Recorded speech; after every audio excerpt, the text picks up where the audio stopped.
자, 정치 세 번째 우리 요약 정리는요. 우리나라의 헌법과 관련된 내용을 정리하겠습니다. 자, 우리나라의 헌법의 기초 이해라는 내용하고요. 그리고 기본권 보장과 제한과 관련된 내용하고요. 가장 중요한 거, 그렇죠? 국가기관의 구성과 기능, 이 세 가지 내용을 가지고 정리를 하는데요. 역시 시험 문제는 한 문제에서 두 문제가 출제가 되고 있습니다. 그래서 자, 가장 핵심적인 내용을 정리하면 역시 국가기관의 기능, 권한, 그리고 구성, 이런 내용들을 여러분들이 정리를 해 주시면 될 것 같아요. 자, 우리 첫 번째, 자, 바로 우리나라의 자, 헌법의 기초 이해를 정리를 하겠습니다. 자, 첫 번째요. 자, 헌법에 나타난 건국 이념이 있겠죠. 헌법에 나타난 건국 이념이 있는데요. 이념. 자, 민족이 사회의 기본 단위이기 때문에 우리 내용에는 민족주의라는 것이 그 안에 포함이 되어 있죠. 민족주의. 그래서 우리 헌법의 건국 이념으로서 3.1운동으로서 대한민국 임시정부의 법통을 계승하고 뭐 이런 내용이 들어가 있고요. 그리고 민주주의입니다. 우리가 추구하는 정치 질서의 가장 중요한 가치가 바로 민주주의겠죠. 국가의 권력은 국민에게 있고 국민의 기본적 권리를 보장하고 있다라는 그런 내용이 포함이 되어 있고요. 그리고 국제 평화주의에 대한 내용이 포함이 되어 있습니다. 자, 침략 전쟁을 부인하고 국제 평화의 유지 노력, 그리고 인류의 번영과 그리고 발전에 기여하고 있다라는 건국 이념을 갖고 있습니다. 자, 두 번째는요. 인간 존중과 우리 헌법인데요. 인간 존중과 자, 우리 헌법에 관련된 내용이 되겠습니다. 헌법. 자, 보시면요. 인간 존중 사상과 발전 과정이 있는데요. 뭐 15세기 르네상스부터 쭉 해서 인간 존중과 관련된 그런 여러 가지 문서, 내용들이 포함이 되어 있는데요. 그닥 그렇게 중요한 건 아니고요. 중요한 건 우리나라의 헌법에서 추구하고는 인간 존중과 관련된 가치. 자, 헌법 제 10조에 인간 존중 사상을 명문으로 규정하고 있습니다. 그래서 우리 헌법이 추구하는 최고의 가치로서 뭐를 인간 존중을 자, 헌법 10조에 나열하고 있죠. 그래서 초국가적 자연법, 그러니까 자연법 사상이라는 것은 국가가 있기 이전부터 가지고 있는 그런 사상이 깔려 있고요. 또 하나는 그것이 오늘날 실정법의 가장 기본적인 근거가 되고 있더라. 모든 법령의 해석에 바로 자, 기본이 되는 것이 바로 인간 존중, 인간 존엄성 실현이라는 거 기억을 해 주시면 되겠습니다. 뭐 간단하게 정리했던 내용, 이 정도를 우리가 정리하시고요. 자, 세 번째는 자, 우리나라의 자, 헌법의 기본 원리죠, 원리. 자, 보겠습니다. 첫 번째는요, 국민주권주의죠. 자, 국가의 권력은 국민에게 있다. 국민주권주의를 기본 원리로 하고 있죠. 그래서 참정권이 보장되어 있고 언론 출판, 집회 결사의 자유, 복수정당제, 선거제도 이런 것들이 국민주권주의의 핵심적인 내용이 되겠습니다. 자, 두 번째는 자유민주주의죠. 자유민주주의. 우리 헌법에는 자유민주적 질서를 확립하고자 그쵸. 뭐 전문에도 나와 있고요. 제4조 혹은 제8조에 민주적인 기본 질서를 기본 바탕으로 하고 있습니다. 그래서 자유민주주의라는 기본적 가치를 가지고 있는데요. 자유민주주의라는 것은 자유주의와 민주주의라는 두 가지의 가치가 결합되어 있는 것이죠. 개인의 자유와 권리도 존중하면서 국가 권력에 나타날 때는 국민의 지지와 동의를 중시하는 것이 바로 자유민주주의의 가치라고 보시면 되겠습니다. 자, 그래서 권력 분립, 법치주의, 뭐 적법 절차의 원리, 사법권의 독립, 복수정당제, 뭐 그리고 상향식 그렇죠? 의사결정 과정 뭐 이런 것들이 보장된 것이 자유민주주의의 가장 핵심적인 내용이 되겠습니다. 세 번째는요. 복지국가의 원리죠. 복지국가의 원리. 자, 우리 헌법에는 국가가 모든 국민들의 인간다운 생활을 보장할 수 있도록 해야 된다는 기본적 원리를 갖고 있는데요. 모든 국민의 균등한 생활을 자, 국가가 보장하고 있고요. 또 모든 국민의 인간다운 생활을 보장을 해야 된다는 그런 기본적 가치를 가지고 있습니다. 균등한 생활 보장, 인간다운 생활을 국가가 보장해야 된다. 복지국가의 원리를 갖고 있고요. 자, 그리고요. 국제평화주의죠. 국제평화주의. 인류의 항구적 평화를 위해서 국가가 노력을 해야 된다. 그래서 침략 전쟁을 부인하고 국제법을 존중하고 또 상호 존중의 원칙을 가지고 있어야 된다. 또한 우리나라에 들어온 외국인들의 지위를 보장해야 된다. 이런 것들 바로 국제 평화주의의 기본적인 내용이 되겠습니다. 자, 그리고요. 자, 평화 통일을 지향해야 했죠. 평화 통일 통일 지향입니다. 자, 민족의 가장 큰 수건이 통일 아니겠어요? 통일을 평화적으로 추구해야 한다는 원리를 가지고 있습니다.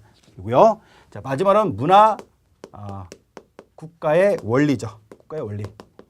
자, 문화의 다양성을 보장하고요. 그리고 국민들이 문화 활동을 자유롭게 할 수 있는 기본적 권리가 문화 국가의 원리에 포함되고 있죠. 그래서 종교든 학문이든 예술이든 그런 자유를 보장하고 있고 의무교육제도라든가 또 평생 교육을 진흥해야 될 그런 원리가 이 헌법의 기본 원리에 나열되어 있다는 겁니다. 다시 정리해 볼까요? 국민주권주의, 자유민주주의, 복지국가의 원리, 국제평화주의, 평화통일지향, 문화국가의 원리. 이 정도는 여러분들이 머릿속에 자, 기억을 하고 계셔야 될 내용이 되겠습니다.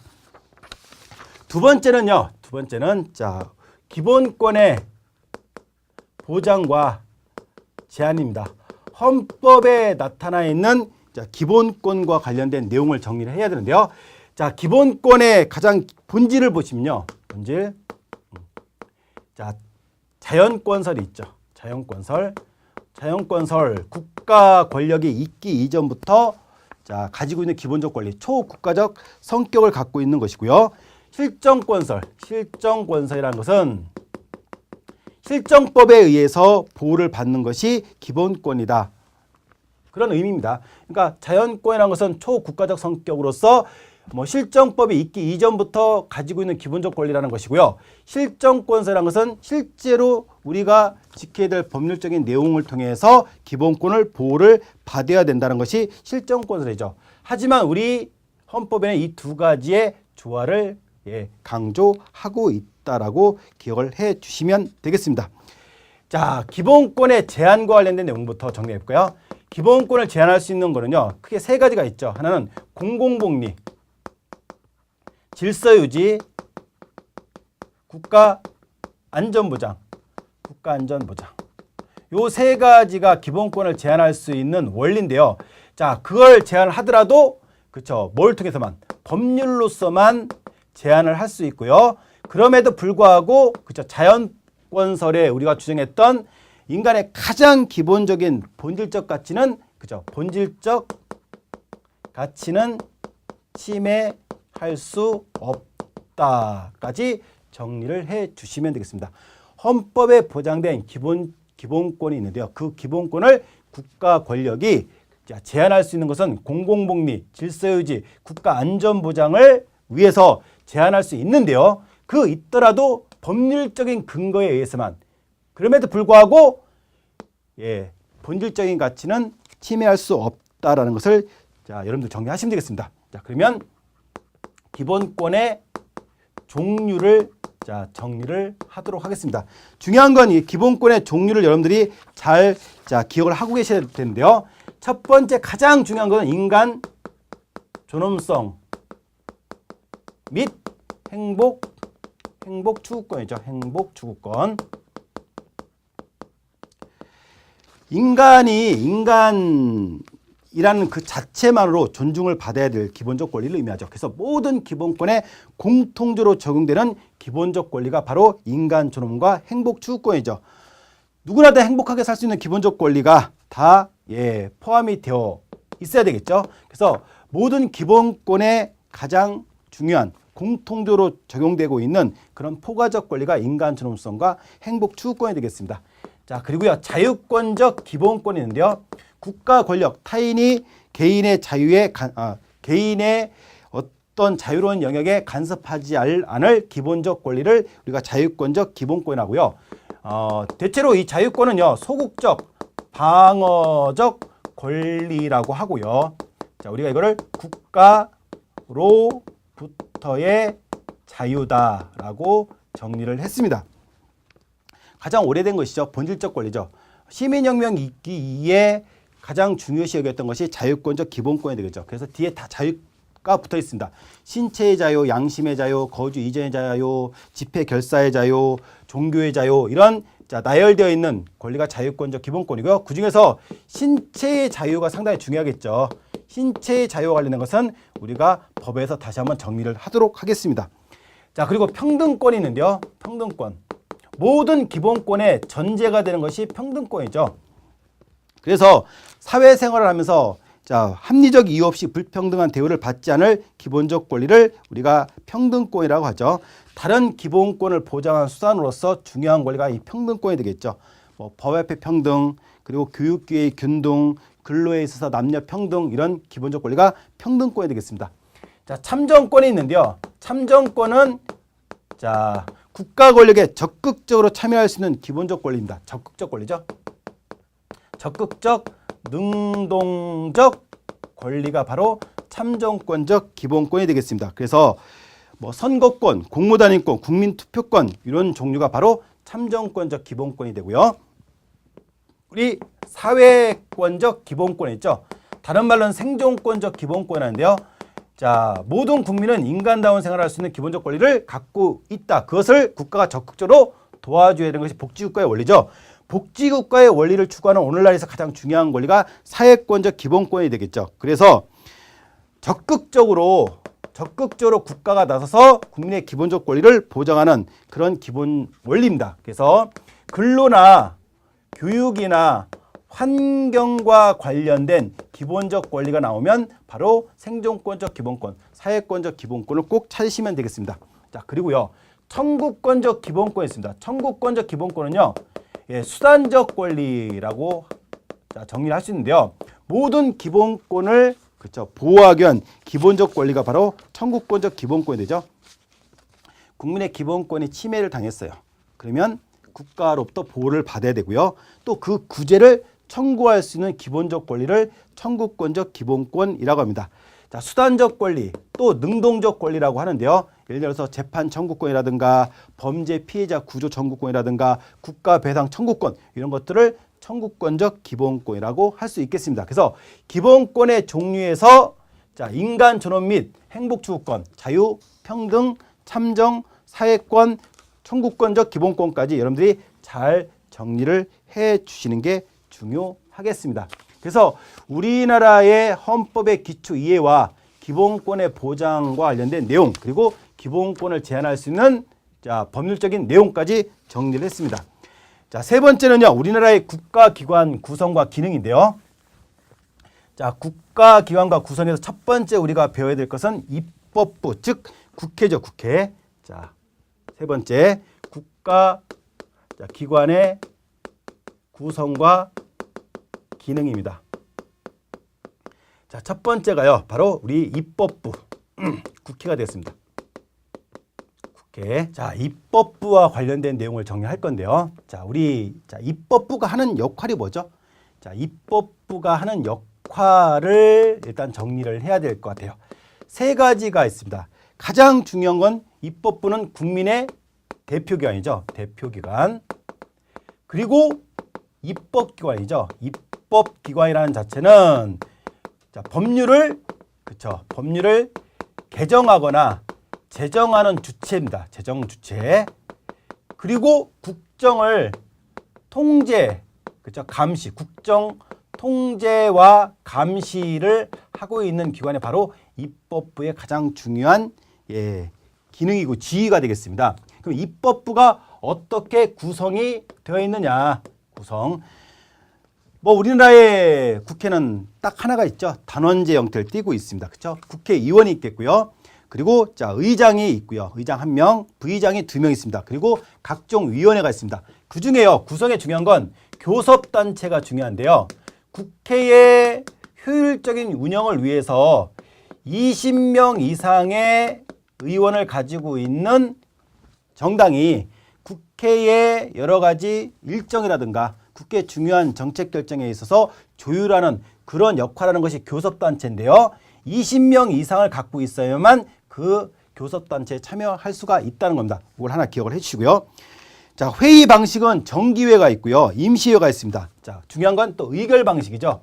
의결 방식은 전체 의원이 다 참여를 하면은 가장 이상적이겠지만, 자, 의결 방식은 제적 의원의 과반수 출석 의원 과반수 찬성으로 일반적인 의결이 이루어지고 있다라는 것을 여러분들 하나 잘 기억을 해 주셔야 되겠습니다. 자, 국회의원의 특권들이 있는데요. 국회의원의 특권, 그걸 여러분들이 참고로 기억을 해 주셔야 되겠습니다. 이런 특권을 갖고 있기 때문에 국회의원을 하고자 하는 그런 분들이 상당히 많이 있는 거죠. 자, 의결 방식. 자, 그 중에서요, 우리 두 가지 있습니다. 헌법의 자, 개정 절차를 여러분들 기억하셔야 되고요. 또 일반적인 법률의 자, 개정 절차가 중요한데요. 우리 책에 자, 헌법의 자, 개정 절차와 헌법의 재개정 절차에 대한 내용이 나왔습니다. 꼭 여러분들 기억을 해 주셔야 되겠어요. 자, 개정 절차를 보시면요. 자, 국회 제적의원 과반수 찬성, 대통령에 의해서, 그리고 대통령이 20일 이상 공고를 하고요. 60일 이내 국회에서 의결이 이루어진다. 이때요. 국회 제적의원의 3분의 2 이상의 찬성을 받아야 되고요. 30일 이내 국민투표가 이루어지고요. 자, 마찬가지 국민투표도 유권자 과반수 투표의 과반수 찬성으로 이루어지고, 그다음에 즉시 헌법이 공포가 됩니다. 법률은요, 일단 국회의원, 우리 정부도 법을 위반할 수 있으니까요. 국회의장에 제출을 합니다. 그래서 상임위원회로 넘어가고요. 상임위원회에서 본회의로 상정이 되죠. 그리고 자, 바로 우리 있죠. 제적의원 과반수 출석에 출석의원 과반수 찬성으로 자, 바로 통과가 되면 대통령에 이송이 되고요. 대통령은 15일 이내에 공포를 합니다. 만약에 대통령이 법률안 거부를 하게 되면 다시 국회의장으로 가서 본회의에 상정이 되는데, 그때는 자, 제적의원 과반수 출석에 출석의원 3분의 2 이상의 찬성을 받으면 바로 공포가 됩니다. 자, 그런 과정을 여러분들 잘 정리를 해 주시고요. 자, 입법권의 외에 국회의 권한들이 있는데요. 재정의 권한이 있죠. 조세 결정권, 그리고 예산안 심의 확정권을 갖고 있습니다. 또 가장 중요한 것, 헌법기관에 대한 자, 구성의 권한을 갖고 있죠. 그래서 국무총리, 대법원장, 대법관, 헌법재판소 소장의 임명 동의권, 헌법재판관 3명, 그리고 자, 선거관리위원회, 중앙선거관리위원회의 의원 3명의 선출권을 또 가지고 있습니다. 또 자, 국정 감시와 통제권을 갖고 있는데요. 자, 국정감사, 조사권, 선전포고, 국군의 해외 파병에 대한 동의권, 일반 사면에 대한 동의권, 그리고 국무총리, 국무위원 국회 출석 요구권, 그리고 바로 탄핵 소추권. 탄핵 소추권은 그렇죠. 입법부가 행정부를 견제할 수 있는 자, 권한이라고 말씀드렸습니다. 그러한 권한을 갖고 있는 것이 국회의 가장 중요한 권한이 들어 있습니다. 오늘날 이런 중요한 권한을 갖고 있음에도 불구하고 의회에 위기가 발생하고 있죠. 오히려 국회 내에서 제정되거나 개정되기 위한 법률의 위반보다는, 또 통과일보다는 행정부에서 만든 법률의 재개정, 그리고 그것이 통과하는 율이 훨씬 더 높다는 것이죠. 그만큼 행정국가화 현상이 심화가 되고 있음으로써 의회의 권위가 떨어지고 있는 그런 문제들이 등장하고 있습니다. 또 하나는 정당 정치가 워낙 발전되다 보니까 국회의원들의 자주권 자체가 보장되지 못하는, 또 우리가 얘기하는 거수의 기능만을 하고 있는 그런 문제점들이 있죠. 그래서 그런 문제를 해결하기 위해서는 국회의 전문성을 좀 더 강화시키고요. 입법 활동을 지원하고, 또 국민들의 높은 정치 의식과 참여가 중요하더라라는 것을 기억해 주시면 되겠습니다. 자, 의회주의의 위기는 즉 행정국가화 현상이 두드러지면서 나타나는 현상이라는 거 기억을 하시면 되겠습니다. 자, 두 번째는 자, 대통령과 행정부와 관련된 내용이 되겠습니다. 자, 대통령, 그다음에 행정부인데요. 자, 두 번째 대통령과 행정부가 되겠네요. 행정이란 것은 정부가 국회에서 제정된 법률을 통해서 그 법률을 집행하죠. 그 집행을 통해서 국가의 목적이나 공익을 추구하는 작용을 행정이라고 합니다. 오늘날 행정은 복지국가화가 되면서 행정의 기능이 상당히 커지고 있고 행정의 기능의 전문성이 상당히 확대되고 있죠. 이것을 우리가 행정부의 역할의 확대, 행정국가화 현상이라고 합니다. 야, 행정부의 조직과 권한을 보시면 가장 중요한 건 역시 그렇죠. 대통령이 되겠죠. 대통령. 자, 그리고 국무총리가 있습니다. 국무총리. 국무총리제를 두고 있다는 것은 우리나라는 의원 내각제 요소를 가미하고 있구나 이렇게 기억을 하시고요. 대통령을 보좌하고 행정 각부를 통합하는 역할, 통할하는 역할을 갖고 있고요. 대통령이 거리할 때는 권한을 대항하는 것이 국무총리가 됐습니다. 그리고 국무회의라는 게 있는데요. 국무회의. 행정부의 가장 중요한 최고 심의 기관이 바로 국무회의가 된다는 걸 기억을 해 주시고요. 자, 행정각부장이 있고요. 감사원이 있습니다. 행정부 내의 국회라고 생각하면 되죠. 자, 대통령의 직속 헌법기관이면서 국가의 세입세출을 결산하고요. 공무원에 대한 직무를 감찰하는 것이 감사원의 역할이다. 기억하시고요. 자, 대통령의 권한이 있습니다. 그 중에서 행정 수반으로서의 권한과 그리고 국가 원수로서의 권한이 있습니다. 상당히 많기 때문에 다 외울 수는 없고요. 행정 수반으로서의 권한 하나만 여러분들이 정리하시면 나머지는 국가 원수로서의 권한이다. 이렇게 기억을 해주시면 될 것 같습니다. 그래서 행정부 수반으로서의 권한, 행정부의 지휘, 감독권, 국군 통수권, 공무원 임명권, 대통령령 발표권을 가지고 있는 것이 행정 수반으로서의 권한이고 나머지는 국가 원수로서의 권한이 되겠습니다. 국가를 대표하고요.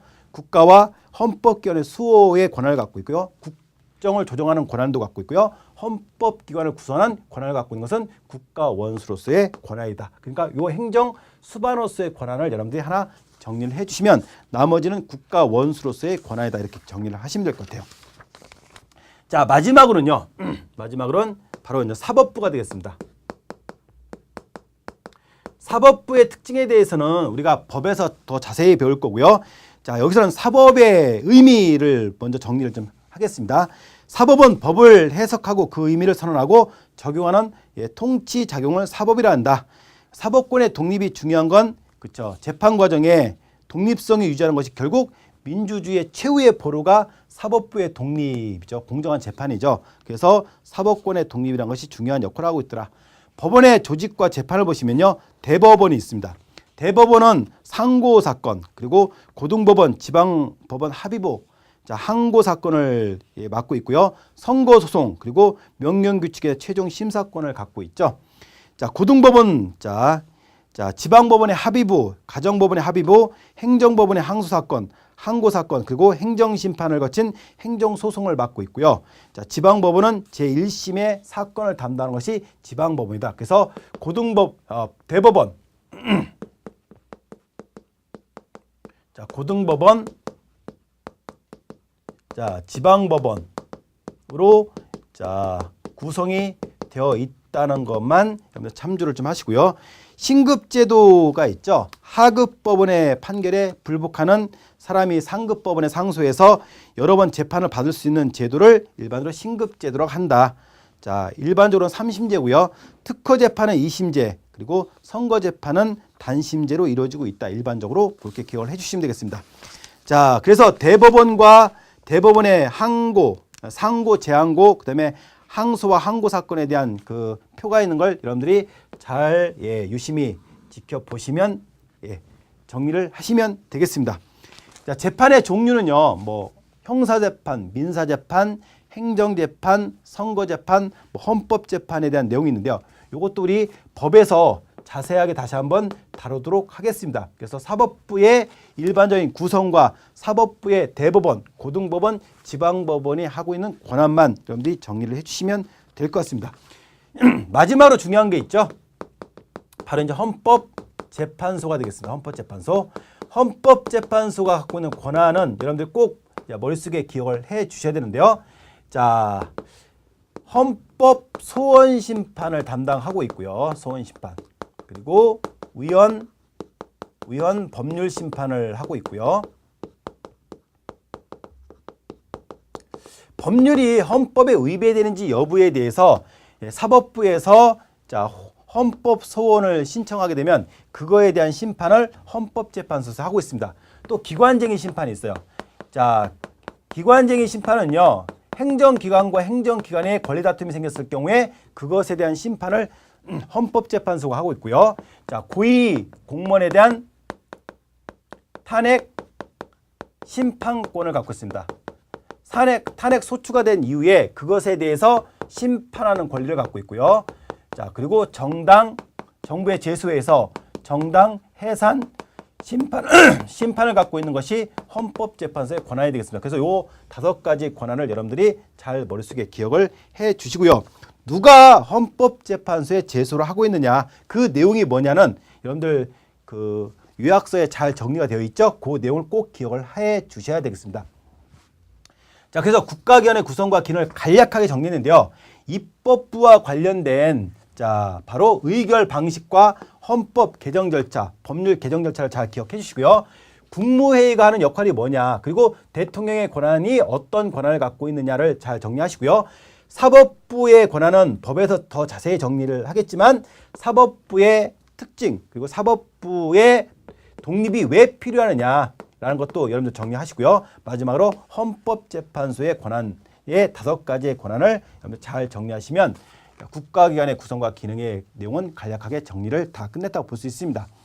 자, 우리나라의 헌법 세 번째 우리가 정리했던 내용은요. 우리나라 헌법의 기초 이해를 공부했고요. 자, 기본권의 보장과 제한에 관련된 내용을 정리했고요. 마지막으로 국가기관의 구성과 기능과 관련된 내용을 정리했습니다. 시험 문제는 미리 말씀드렸지만 한 문제 혹은 두 문제가 꼭 출제되는 단원이기 때문에 기본적인 내용들은 꼭 여러분들 정리하고 넘어가셔야 되겠습니다. 감사합니다.